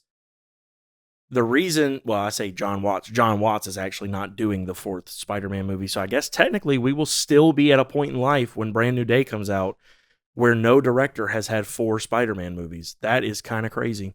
But we will have one actor portraying him who will have had his 4th movie. Regardless, Raimi had a 4th movie ready to go where they would go ahead forward with his Vulture thing. But it ended up not making it through. And I think, I could be wrong. If anyone's watching or listening and wants to put in the comments, please let us know. from what I remember, I think the reason it didn't get put through and pushed forward was because of the reception to the third movie. Wow. Yeah. I hate studios. So you forced him to do something I'm almost positive that that's he how didn't want to do. Yeah. And then you fire him because it didn't turn out. Yeah. Dude, that's well, and I will say there's another thing that I don't know if this I think Toby was getting kind of burnt out too. I think his whole thing was he didn't want to be pigeonholed for the rest of his life as like the Spider-Man guy. Which kind of happened. Not really. I mean, he played another movie, but I mean, he didn't have anything nearly as successful. Yeah. But the funny thing is like back then, I don't think a lot of these actors saw the like opportunity. You can't tell me that like what's his name? Oh my gosh, Freddie Prinze Jr. Him, yeah. No. I thought you were. He wanted to be the Spider-Man, but Toby got picked instead. Oh, really? Yeah. Oh, wow. No, I didn't know that. Yeah. That's kind of cool. I did not know that. Yeah, he auditioned for it, and he was like really bummed he didn't get it. But no, I'm saying you can't tell me that the guy James Marsden who played Cyclops, shoot, even Hugh Jackman, and he was one of the ones who did it the longest as Wolverine. Toby, you can't tell me that these people back then realized at all the kind of money and opportunity that would be there for them in the future when they took these roles back then. They probably thought it was really silly. Yeah. Like really, really silly. Oh yeah, I'm just running around in these tight costumes and like whatever. Like they probably thought it was really laughable. But then like now, you look at the reception, like go look up videos that people took in theaters during No Way Home when Toby walks out of the portal. Insane applause, and same with Andrew. Yeah. And those movies weren't even viewed as popular when they came out as the Toby ones. Like insane. And now they're talking about them coming back for Secret Wars. Like, do you know how much money they're going to make off that? Oh yeah. And back then, he didn't even want as much as we will off this podcast. I'm telling you, it's close. It's close. Back then, he didn't even want to keep being Spider-Man for a fourth movie. Like, that's how crazy that is. But so that played a part in it too. And then, I think the reception from the third movie, I think they thought the fan base was kind of tired of it and taper. It's funny. Back then, in the early 2000s, they thought after 3 movies, people were like done. And then now the MCU's on like its 40th installment, and they're like, maybe people are getting superhero fatigue. I don't know. No, people. That's never been the case. It's never, ever, ever been the case. We get bad writing fatigue. That's what I get. I get green screen fatigue. The MCU is when people get fatigue from sequels, it's because people are like forcing sequels on movies that were meant to be one movie or something. Like The Hobbit's a good example. Like, creating more movies out of something that was only meant to be one thing. Yeah. That's when people get sequel fatigue, and that's when I stopped liking sequels and remakes and stuff. But the MCU was planned out this way. It was supposed to be this big conglomerate of all these different movies and universes that would like collide together. That's no different than the Lord of the Rings trilogy, which was planned as a trilogy. Yeah. So I'm on board with that. If they can keep doing that, then I'm fine with it. Yeah. But the second thing I wanted to say, going back to what you're talking about with Batman, and this happens almost every episode where we come up with ways things should have been done, and then I get really depressed that we're never going to get that. But you said Christopher Nolan, the third movie, the Riddler could have been a good villain. Yeah. I would have loved to see Jim Carrey's Riddler in the Nolan world. Oh, Lord. And here's why I say that. Like people, when I say that Jim Carrey made a great Riddler, like people are like, those movies, the Tim Burton movies are really, I mean, I'm not talking about the Michael Keaton ones. Those are okay for the times. But when the other Batman start Schumacher, coming in, like I think. Joel Schumacher. Oh. Director Joel Schumacher. With like the Val Kilmer Batman? I think. I thought that was Tim Burton still. Okay, well then maybe it was the well, you might Clooney, be right. The Clooney Batman. I thought all those were Tim Burton. No. Tim Burton did the Keaton ones, I know. Joel Schumacher did either the Val Kilmer or the Clooney Batman. Well, the Val Kilmer and Clooney are the same Batman, just a different actor. It's the same, because the same guy who plays Robin plays them in both. It's just that the actors changed. Are you sure? Yeah. I've never heard that. Yeah, it's the same Batman. It's just different actors. But keep talking. So if he did the Clooney one, he probably did the Val Kilmer ones.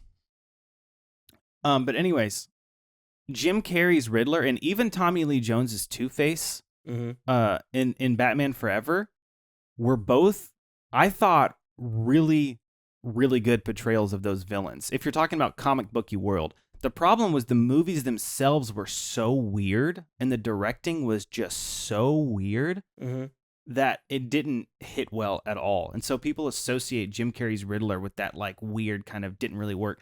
But Jim Carrey actually, if you like just pay attention to his performance as the Riddler, he actually, like, if you could picture him in Nolan's universe, he probably would have made a really good villain. He could have been like Heath Ledger level villain, iconic villain, I think, if he had been given the right script and directing. But he was probably in his 50s or close to it when the third movie came out, so he might not have even been able to do it. Well, I don't know. Have you seen the Sonic movies? That is true. Because the way he's in those, I don't even think he'd need to reach close to that level of wackiness for that universe, and he nails it in the Sonic movies. Yeah, but I mean, that's a good example. He's a really good Robotnik in those movies, right? Imagine him as the Riddler in Nolan's universe. That would be so cool. I'm always, every time I think about Jim Carrey's Riddler, I'm always really sad that he didn't get the right kind of movie, the right kind of direction and script. So you're right and wrong, by the way. So they might be same universe. It's hard to tell because there's really no overlap in cast. Batman Forever came out first in 95, and it had Val Kilmer as Batman. That was the one with Jim Carrey, Tommy Lee Jones, all that stuff. And the guy who plays Robin. He's the same actor as the George Clooney Batman. Oh, you know what? You're right. He was on a different row in the second one. I couldn't find him. I was like, I don't see a Robin in this. Okay, but yeah, you're right. So yeah, I guess they did. I guess they just changed Batman. The second one was the one with Poison Ivy and that's the one that ruined Mr. Freeze for everybody. Yeah. And honestly, Batman too. It ruined him as well. But yeah, those movies were so bad. They really were. They're terrible. But yeah, so the Schumacher, the Keaton ones were the Tim Burton ones. Those are the first two, I guess, maybe three. And I don't remember. Did he do 2 or 3? Do you know? I think 3. I think there was Batman Forever, Batman and Robin. No, Batman Forever was the Schumacher. Batman Forever and Batman and Robin were both the Schumacher ones. I thought you weren't asking if he did 3. No, I'm saying Tim Burton and Keaton. Did Keaton? No, they did 2, I think. Oh, okay. And then I think that Schumacher did 3. He had a third one? I think so. Oh my gosh. I think there's Batman, Batman and Robin, and I want to say Batman Beyond. No, Batman Beyond is like a future, like with Terry whatever. He takes up the mantle of Batman. He's got the black suit with the red emblem on it.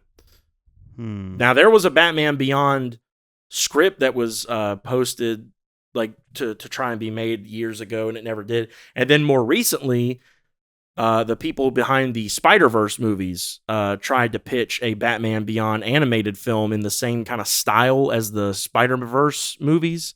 And the still images look incredible, but apparently they turned it down. They're not going to do it because they don't like money, I guess. I don't know. I guess not, man. For them to be so greedy, they really don't understand what would make them the most money most of the time. I can tell you that. Like, these studios, they are clueless. Well, that's the irony, Don't mean to get a little spiritual here, but if you try to save your life, you're going to lose it. If you lose your life, you'll save it. The more people, like greedy people, chase money, they do things to hinder themselves getting it. Yeah. True. It's just like people always talk about. Okay, he only had 2 films. Okay. Yeah, and Tim Burton had 2 films. All right.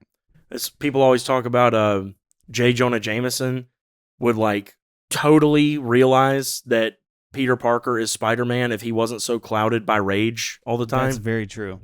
Like he would totally get it immediately. That there's actually, I think in psychology, there's this idea that sometimes the more you want something, the less likely you are to get it. Like the more you want it, it's inversely proportional to the likelihood that you'll get it. That's crazy.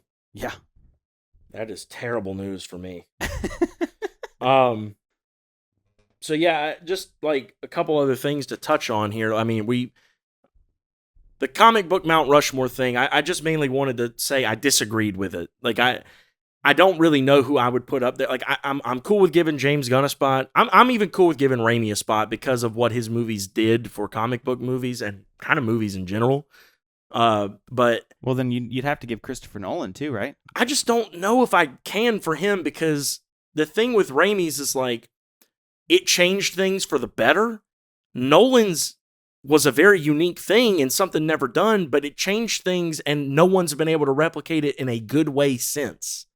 Yeah, that's a good point. Like, it was revolutionary, and I got to give him that. The trilogy as a whole, we've already said, is actually takes a hit from the third movie, so that's hard to give him. But he did 2 great movies and 1 mid movie. One great movie. I disagree, man. The Dark Knight is only viewed as such a good movie because of Heath Ledger's Joker. I can't agree with that. I can't agree with that one. Okay, I don't agree with that one.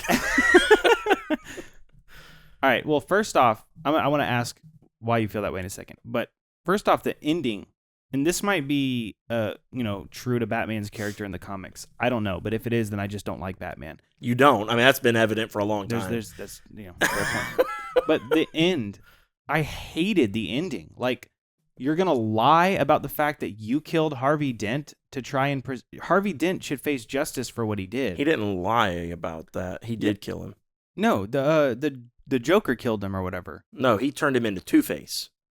It was someone shot. Wait, what happened? Harvey Dent tried to shoot the commissioner's son, and Batman tackled him off a thing and landed him on the ground and broke his neck.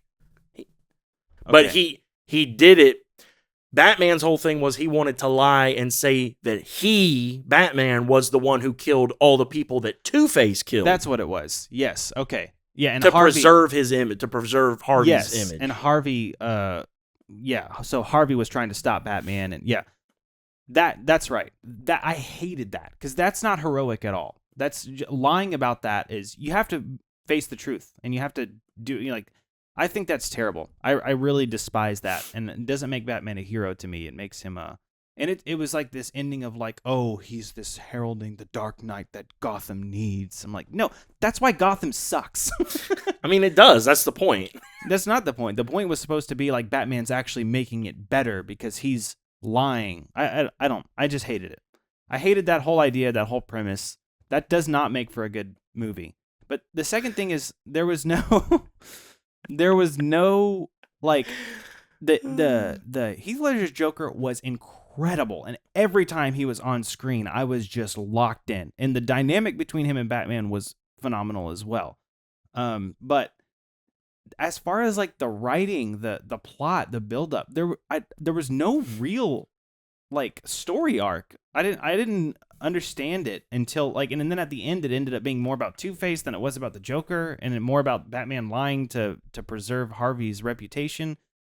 I just didn't get it, I'll say this.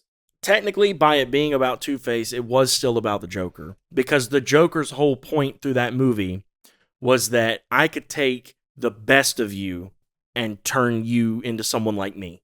And he did that with Harvey. Because Harvey and with Batman, because Batman ended up lying about it all. So, well, turns out Joker's right. To be fair, that's what Cosmonaut Variety Hour, getting 2 shout-outs in this episode, He did a whole breakdown, I think a 2-parter, each one like an hour-long video breakdown of all the Batman, all of them, from the Adam West TV show Batman, all the way to the Lego Batman, all the way up through to the newest of Pattinson's Batman, and was ranking them. And he had specific criteria that he was ranking them with.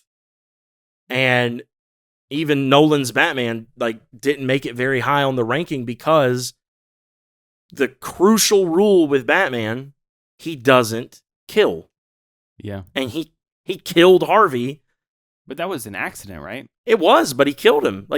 That's all you had to do to change that was write it differently. That's all. They act like that's out of their control. You wrote the movie. Just write it to where he didn't kill Joker. Joker was going to blow up 2 ships of people. Yeah. And he didn't kill him. But you killed Two-Face? All he had was a gun. You've been beating guns for 2 movies. I don't know. I don't like that. My thing is, if you can't be creative enough to come up with a solution where he gets out of it without killing someone, then you better have a darn good reason. And to me, I'm with you. I don't think him taking the blame for Harvey at the end of it was a good enough reason. Yeah. I don't think him killing him so that they could hide that he turned into Two-Face, so that he could take the blame for all the other killings that happened. Yeah, that's a really good point. I don't think any of that made any sense. And I will say, even though it was, I'm saying that still made it about Joker in a sense, I will also throw in, I'm with you. I don't think they needed to switch at the end, like near the tail end of the movie, to where all of a sudden now the movie feels like the ending is more about Two-Face than the Joker. Like, part of me is like, you could have just shown Two-Face being like a thing, and it could have just been like a seed of like, hey, this is what's to come, like in another movie or something. Shoot, Two-Face would have been a better villain for the third movie than Bane. Like, if you just have, like, set it up in the second one and then go to it. But I don't know. I still think the movie is good. Like, I have gripes about it. I don't think it's perfect. That's my whole point, though. Like, there's so many gripes with it. Like, I have gripes with a lot of movies, though. They're still good. Yeah, but there's the way that how animated you just got tells me that you probably feel more like this than I'm telling you. Heath Ledger's Joker was so good that it overshadows. I didn't even really realize that about the movie until later on when I started to think about it. Like, because I was, but that's because I was captivated by his performance. The whole time I was just thinking about Joker when I left that movie. I was like, oh my gosh, I've never seen a villain portrayed that way. But when you really stop and think about the writing, the direction of the movie, Batman Begins is way better. I mean, it's such a better, more well-written movie. The storyline is very clear. It's somewhat clear in The Dark Knight, but there's no real like meeting point where there's like this climax where everything comes to a head and it's all coming up to this moment. You know, movies don't necessarily have to have that, but it felt like it was trying to have that. Yeah, I get what you mean. I don't know. I'd have to think more on it. I'm willing to give you that I have gripes on it. I just don't know that I'm willing to say. But wouldn't you say that? What if there wasn't a good person in the Joker role? Don't you think that would have made the movie completely? That's hard for me to say or imagine because there was. You know what I mean? Like at the end. That's my point. At the end of the day, you got to give the movie credit for what it did, and what it did was it casted well, and it wrote well enough for most of the movie that, like you said, it kind of overshadows the few gripes that I could have with it. So I got to give that credit. Like, that is still part of the movie. Like, the good is still. I can't take the good out and be like, well, what if all this good stuff wasn't in there? Then it'd be bad. Like, I can't. I know what you're saying, but I think you're missing the point that I'm trying to make. Is like I think so. People act like The Dark Knight is like perfection a lot of times, and I'm trying to say it's not as perfect if you remove the Joker and the actor in the Joker. I'm with you that they did everything well, and I still watch the movie. Yeah, because the Joker and the dynamic between Batman and Joker is so interesting. It makes the movie worth watching. But I'm just saying, without Heath Ledger's Joker, that movie would not be as revered as it is, or as loved. I think probably people would actually feel similarly like they did with The Dark Knight Rises about it. It'd be like yeah, whatever. It's okay. Yeah, I don't know. I mean, that's tough.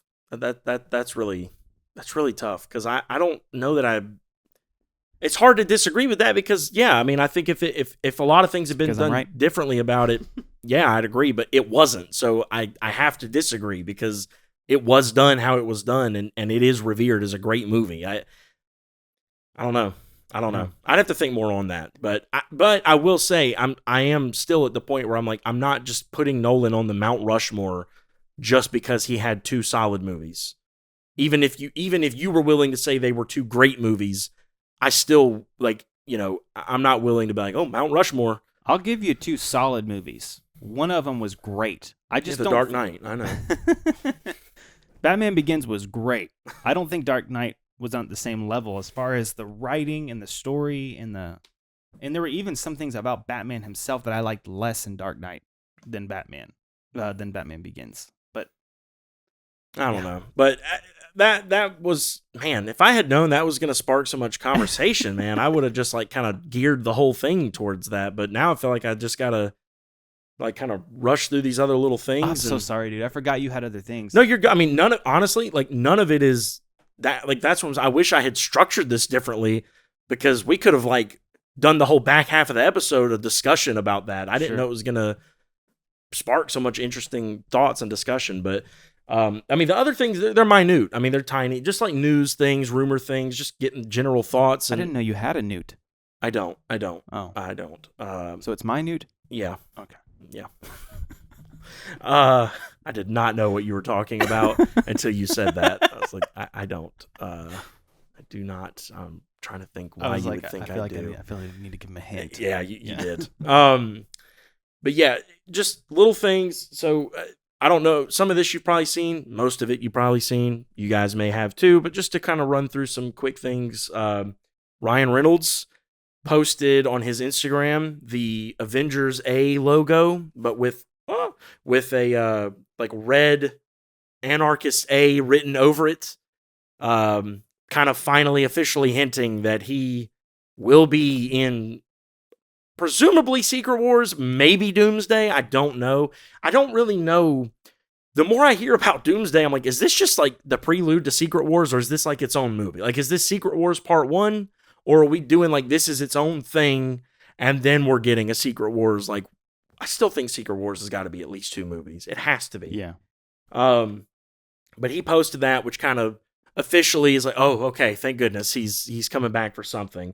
And then of course there's the thing going around that these are the confirmed, let's take this all with a grain of salt, but the confirmed teams for Doomsday, the new Avengers, which is basically the Thunderbolts, Sam Wilson's Avengers, who there's a lot of talk about which team will contain which people. I saw somewhere that She-Hulk was going to be on Sam Wilson's Avengers. It would make sense if it's true that a lot of people think Bruce Banner is going to be on Sam Wilson's Avengers. That makes way more sense. But I'm saying if he's on it, it would make sense that she's then also on that team. Okay, yeah. I could give that. Yeah, but I just have seen She-Hulk and no regular Hulk. Oh, no. So He'll be in it. There's no way he's not going to be a big part moving forward, or else he wouldn't be in Brand New Day. There's a reason he's in Brand New Day, which comes out just before Doomsday. Yeah. So, he'll be a part of it. Then, of course, the Fantastic Four, or 5 if you count Franklin. Team Loki, which is being called the Exiles, which is supposed to be like Loki, Mobius, the guy who Ki Hui Wong plays in season 2 of Loki, the like nerdy. Oh yeah. I forget his name. Him. What's the girl Loki? Sylvie. Her. Deadpool. All the people that were like in the void, Gambit, all them. That's supposed to be Team Loki, the X-Men, and then Team Doom, which there's a lot of speculation of who's that. But the one I keep seeing the most is, of course, Doom leading it. No way. I swear. King Thanos. I've seen that. Yeah. Captain Hydra. Ultron, Maestro Hulk, Mephisto. I don't know that. I don't know about that one. And the Maker. I don't know about that one either. Who's the Maker? That's the only one I didn't know. I want to say the Maker has something to do with the newer run of Secret Wars, the 2015 one. I want to say I'm not super familiar, but because of the fact that I don't think the Maker is anywhere in the MCU right now, I'm iffy on that one being realistic. Even Mephisto, I mean, spoilers for those who haven't seen, but Mephisto's only popped up at the very end of Ironheart. That's it. So I don't know that Mephisto would be on Doom's team. That just doesn't make sense. And then Null, who only popped up in the 3rd Venom movie, I don't see that being a thing. And then an evil variant of Black Widow. A few of these that I think are for sure, like if he has a team, and I don't know that he will, I could see a variant of Thanos. I could see Captain Hydra, because fans have been like clamoring for that for a long time. Ultron actually makes a lot of sense. I've never thought about that one, and they're already talking about bringing him back for the Vision Quest show, so I could see Ultron. Maestro Hulk makes a lot of sense, and then I could see like an evil Black Widow. I could see a lot of that. You kind of have like the OG Avengers there, but evil. Like you've got Ultron, that could be like sort of I would say the Tony Stark matchup, but then Doom. I don't know. You've got kind of a 1-for-1 almost. I mean, it's close, but just stuff like that has been going around, and I think that's it. It's got me excited. Yeah, I think that's all I found. I really hope that they give a Hulk vs. Thanos rematch on Battle World. We'll see. Wouldn't you like to see that? It depends on how they do it. Where Hulk finally gets his fight back, and I'll tell you like this: if it doesn't feel earned, I would have rather they just leave it alone and not reopen that wound. Because I was already mad enough about they didn't do it in Endgame or Infinity War. Yeah. So it better feel earned if they bring it up with essentially a Thanos that wasn't even the one that beat him, and maybe a Hulk that wasn't even the one that lost. We don't know what's going to happen between now and then. Like, you might get a lot of variants of a lot. I don't need to see a variant Hulk and or a variant Thanos fight just to be like, oh, look, they fought. We did it, guys. No, I don't need that. I don't need that. But you'd almost have to have it be a variant Thanos because the Thanos that was the one he lost to is dead now. Yeah. They killed him in Endgame.